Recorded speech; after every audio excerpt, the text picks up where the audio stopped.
دوستو، خداوند کا کلام آپ تک پہنچا ہے۔ پلیز لائک اور شیئر لازمی کیجیے۔ God bless you. ہوشیہ چھٹا باب۔ آؤ ہم خداوند کی طرف رجوع کریں، کیونکہ اسی نے پھاڑا ہے اور وہی ہم کو شفا بخشے گا۔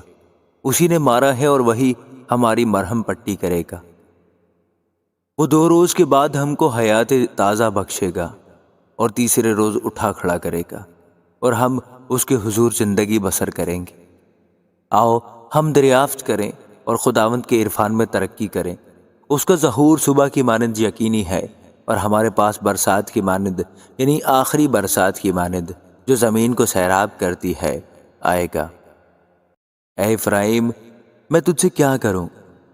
اے یہودا، میں تجھ سے کیا کروں؟ کیونکہ تمہاری نیکی صبح کے بادل اور شبنم کی مانند جلد جاتی رہتی ہے، اس لیے میں نے ان کو نبیوں کے وسیلے سے کاٹ ڈالا اور اپنے کلام سے قتل کیا ہے، اور میرا دل نور کی مانند چمکتا ہے، کیونکہ میں قربانی نہیں بلکہ رحم پسند کرتا ہوں، اور خدا شناسی کو سوختنی قربانیوں سے زیادہ چاہتا ہوں۔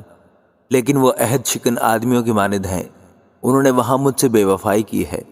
جلعاد بد کرداری کی بستی ہے، وہ خون آلودہ ہے۔ جس طرح سے رہزنوں کے غول کسی آدمی کی گھات میں بیٹھتے ہیں، اسی طرح کاہنوں کے گروہ سکم کی راہ میں قتل کرتی ہے۔ ہاں، انہوں نے بدکاری کی ہے۔